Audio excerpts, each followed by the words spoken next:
4.1 के जो सवाल आप लोग थे कर चुके होंगे। अब 4.1 के बाद सारणी के कुछ गुणधर्म हैं और कुछ सिद्ध करने वाले सवाल हैं 4.2 में, उनका अध्ययन करना है। लेकिन उनका अध्ययन अभी ना करके पहले हम 4.3 का अध्ययन करेंगे।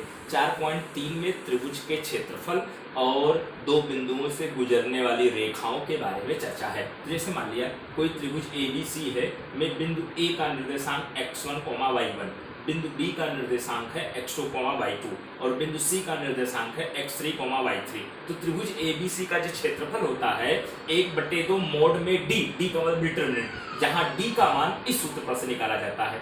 D बराबर x1, x2, x3, y1, y2, y3 और यहाँ a।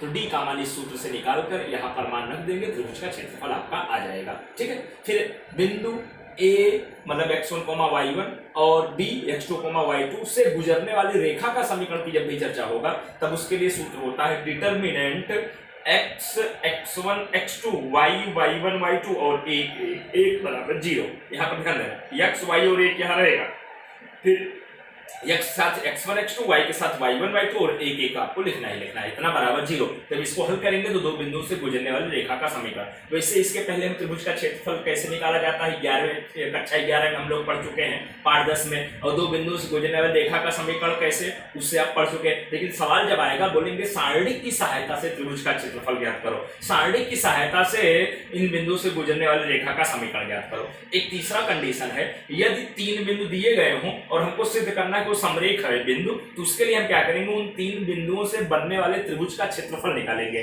अगर त्रिभुज का क्षेत्रफल 0 आया तो वे तीनों बिंदु समरेख होंगे, अगर उस त्रिभुज का क्षेत्रफल 0 नहीं आया तो दिए गए बिंदु समरेख नहीं होंगे। अब इसी कॉन्सेप्ट को ध्यान में रखते हुए उदाहरण नंबर 17 हम लोग पढ़ेंगे। देखना, बिंदु दिया गया 3,8 और -4,2 और 5,1 शीर्ष बिंदु वाले त्रिभुज का क्षेत्रफल हमको ज्ञात करना है। यहाँ 3 शीर्ष बिंदु दिए गए हैं, A मतलब 3,8, B मतलब -4,2 और C मतलब 5,1। अब यहाँ पर त्रिभुज का क्षेत्रफल में 1/2 मोड में D, जहाँ D का मतलब ये होता है तो पहले D का मान निकालेंगे, D का सूत्र दिया तो D बराबर मोड में x1, x2, x3, y1, y2, y3 1। यहाँ पर ये देखना x1, y1, ये x2, y2, ये x3, y3, तो देखना x1, x2, x3 मतलब 3 -4 5, देख रहे हैं। फिर y1, y2, y3, y1, y2, y3 मतलब 8 2 1 और लास्ट में 1 है। अब इसको सॉल्व करेंगे, 3 देखो लिख लिया, फिर इस तरह से बंद करेंगे, तिरछा गुणा पहले ऊपर का नीचे, 2 कम 2, फिर -1 गुणे 1 बराबर 1, फिर -8 लिख लिया, फिर इसको बंद करेंगे तो -4 गुणे 1 माइनस का 4, फिर माइनस का चिन्ह 5 गुणे 1 आपका 5, फिर इसके बाद +1 लिख लिया, इसको बंद करेंगे तो -4 गुणे 1 -4, फिर माइनस का चिन्ह 5 गुणे 2 माइनस का 10। अब यहाँ पर देखना, इसको सॉल्व करेंगे, 3 का 3 लिख दिया, 2 में से 1 गया 1, माइनस का 8 लिख दिया, माइनस का 4, माइनस का 5, माइनस का 9 आ गया, और यहाँ पर 1 लिख दिया, माइनस का 4, माइनस का 10, माइनस का 14। यहाँ पर 3 एकम 3, माइनस माइनस प्लस 8 9 72, और यहाँ पर +1 गुणे -14 बराबर -14 हो जाएगा। 72 3 75 में से 14 घटाएंगे 61 आ गया। अब त्रिभुज ABC का क्षेत्रफल 1/2 मोड में D, तो 1/2 मोड में D, तो मोड में D का मान 61 आया, 1/2 मोड में 61, तो 1/2 मोड में 61 का मान 61 होगा। इसको सॉल्व करने पर कितना आएगा, 61/2 वर्ग इकाई। तो इस तरह से त्रिभुज का क्षेत्रफल हमको निकालना है। अब देखना है उदाहरण नंबर 18 है। उदाहरण नंबर 18 में 2 तरीके का सवाल है।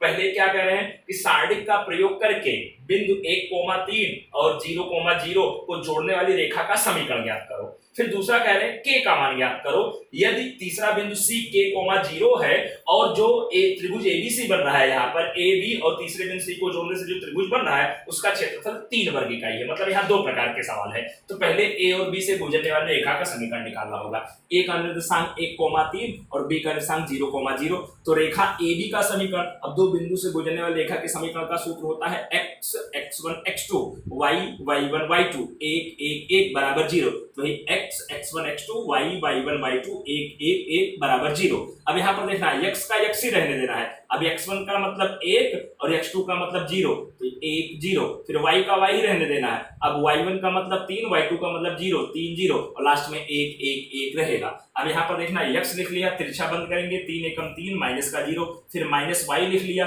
अब इसको बंद करेंगे 1 एकम 1, फिर -0, फिर प्लस का 1 लिख लिया, फिर उसके बाद जब इसको बंद करेंगे तो 0 -0 आपका हो जाएगा। अब यहाँ सॉल्व करेंगे, ये 3x और यहाँ -y, बाकी सब 0 हो जाएंगे बराबर 0। तो ये रेखा का समीकरण आ गया। अब यहाँ पर तीसरा बिंदु सी दिया है, ए का निर्देशांक मालूम था 1,3, बी का निर्देशांक मालूम था 0,0, सी का निर्देशांक आपका क्या दिया गया है सवाल में k,0। अब कह रहे हैं कि त्रिभुज एबीसी का क्षेत्रफल 3 वर्ग इकाई हो तो हमको k का मान निकालना है। पहले इन तीन बिंदुओं को जोड़ने से जो त्रिभुज बनेगा उसका क्षेत्रफल निकाला जाएगा। तो क्षेत्रफल निकालने के पहले हमको d निकालना पड़ेगा।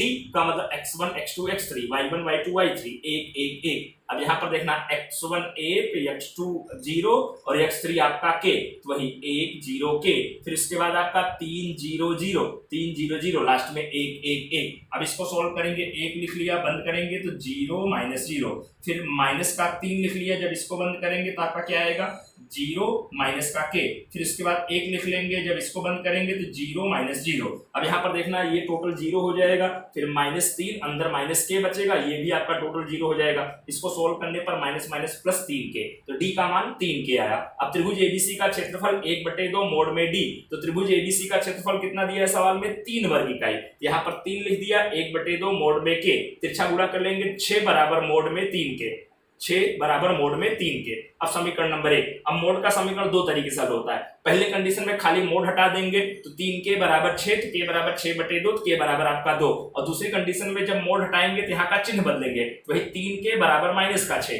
तो k बराबर -6/3, तो k बराबर आपका क्या आ गया -2 आ गया। ठीक है, अब यहाँ पर देखना ध्यान से 4.3 में देखना, 4.3 में जो पहला प्रश्न है, पहले प्रश्न में 3 सवाल हैं, त्रिभुज एबीसी का क्षेत्रफल ज्ञात करना है, उदाहरण नंबर 17 जैसा। और जो क्वेश्चन नंबर दूसरा है देखना, 3 बिंदु दिए गए हैं, बिंदु ए का निर्देशांक a, b प्लस c, बिंदु बी का निर्देशांक b, c प्लस a, बिंदु सी का निर्देशांक c, a प्लस b। सिद्ध करना है कि समरेख बिंदु है। तो पहले इन 3 बिंदुओं से गुजरने वाले, मतलब इन 3 बिंदुओं से गुजरने वाला जो त्रिभुज होगा उसका क्षेत्रफल निकालेंगे। अगर क्षेत्रफल 0 आया तो समरेख होगा, तो क्षेत्रफल के लिए पहले d x1 x2 x3 y1 y2 y3 1 1 1। अब यहाँ x1 a और x2 b और x3 c, a b c, फिर y1 b plus c plus a plus b, और लास्ट में 1 1 1। अब a लिख दिया, इसको और इसको जब बंद करेंगे तो c plus a minus a plus b आपका, फिर माइनस b प्लस c लिख दिया, और जब इसको और इसको बंद करेंगे,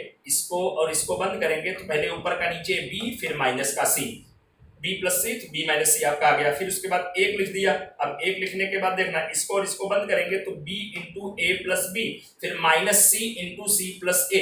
अब इसको जब पूरा सॉल्व करेंगे अंदर का ब्रैकेट तोड़ के, यहाँ पर देखना ब्रैकेट पूरा तोड़ के जब पूरा सॉल्व किया गया, यहाँ टोटल d का मान क्या आया, हल करने पर 0 आया है। अब d का मान 0 आया तो त्रिभुज एबीसी का क्षेत्रफल 1/2 मोड में d, 1/2 मोड में 0, इसको हल करने पर क्या आया, 0 आया। तो त्रिभुज एबीसी का क्षेत्रफल 0 हुआ। तब आप कह सकते हैं अतः त्रिभुज एबीसी में जो बिंदु एबीसी है वो आपके क्या होंगे, समरेख होंगे। क्यों? क्योंकि त्रिभुज एबीसी का क्षेत्रफल आपका क्या आया है, 0 आया है। और जो क्वेश्चन नंबर 3 है, k का मान ज्ञात करना है, जबकि त्रिभुज का क्षेत्रफल 4 वर्ग इकाई दिया है, उसमें 2 सवाल हैं, इसको हल करना है जो उदाहरण नंबर 18 का दूसरा भाग है उसके जैसा।